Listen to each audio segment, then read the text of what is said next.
We're back with the X-Sense wireless smoke alarm. Recently, you might have seen the other video that I did, which was the X-Sense interlinked. Now this is a smoke detector and carbon monoxide alarm. So it's quite a large form factor. You can see the video and the review on that with some high-res photos.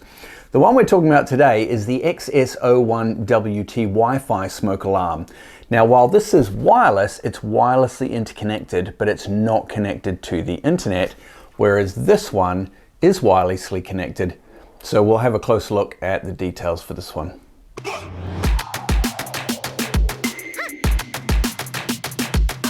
I've not been shy about my appreciation for X-Sense. It's a smoke alarm. How excited can it really be? I mean, yes, if it saves your life, you'll be pretty excited, but in terms of it as a functional thing around the house, it's not something that we tend to get very excited about.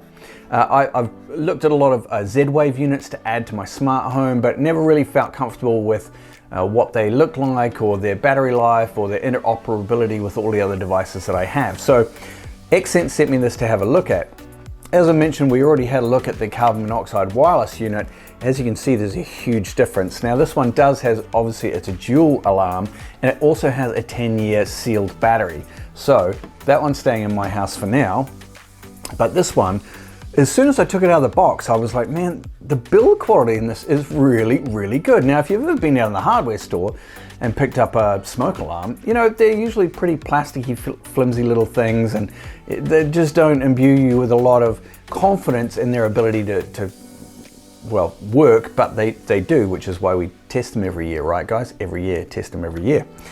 So the XS01-WT is a Wi-Fi smoke alarm. Now it uses the Tuya Smart app is the one that I've chosen to use with this, which gives you access to the unit and obviously gives you remote notifications as well. Installation is a piece of cake that comes with obviously the base mounting plate, which you can see there, and there's just two simple screw holes.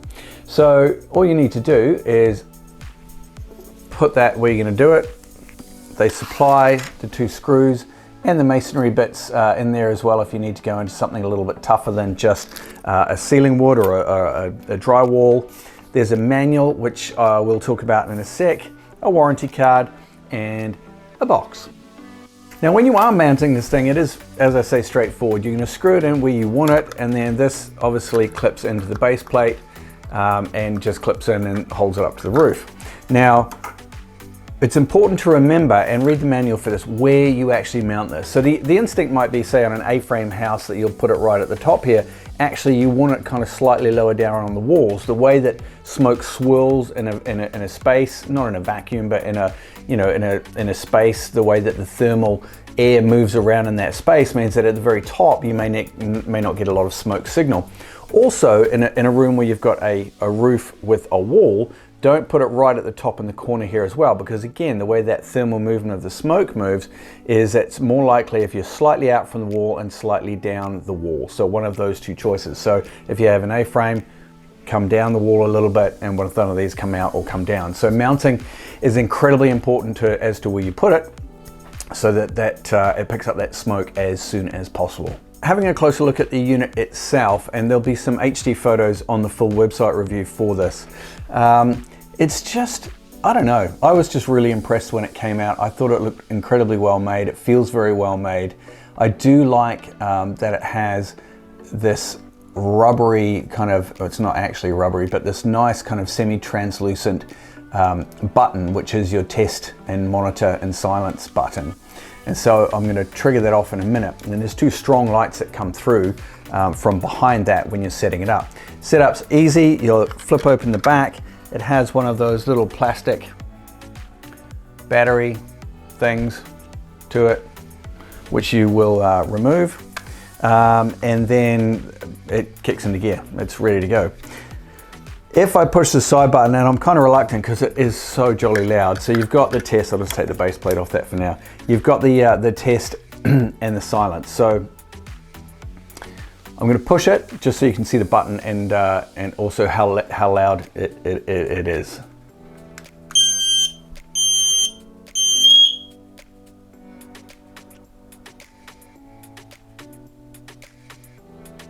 Now that was also a self-check mode, so you can see it goes red and green, which to me just looks really pretty through that kind of shade of button. Call me crazy, but I actually care about what this kind of stuff looks like in my house. It has a photoelectric sensor, which most modern smoke alarms are going to have, and the Wi-Fi in this is 2.4 gigahertz, so it doesn't actually work with a 5 gigahertz frequency range, so which most of you are all going to be running 2.4 gigahertz, and even if you're running dual, you'll still have 2.4 as the standard frequency. Now there have been a few reviews on this I noticed that people found frustrating, and I think that the reason that this hasn't scored as high as it could is in relation to the app and connectivity.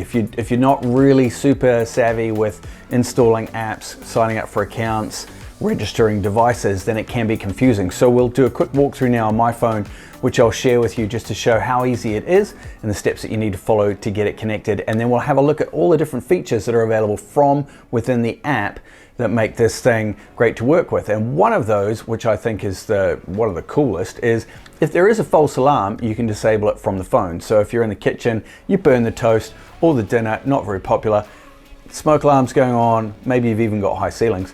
It's like, oh man, I've got to get up there and silence this thing. Where's the broomstick? You can do it from within the app. You can silence that. And you can also get notifications if there's issues with the Wi-Fi.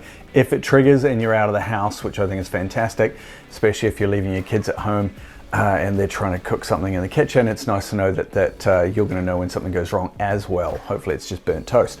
Now the app itself is available from the App Store, whichever App Store that you need to use.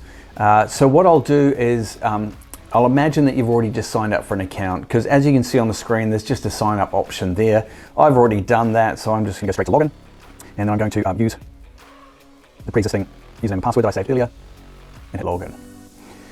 Now, once you're in, you simply need to go into add a device. So we'll add a device, and as it shows in the manual as well, so don't feel like you have to do this frame by frame.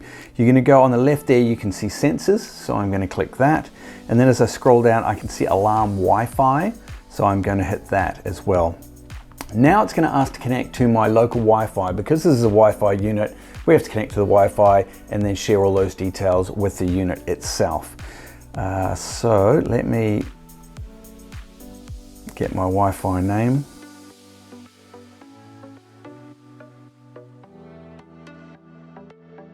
So now we have to get the device ready. So if you just click, now again, I've already set this up before, but I'm going to set it up again. So if you just press and hold that button for 3 seconds,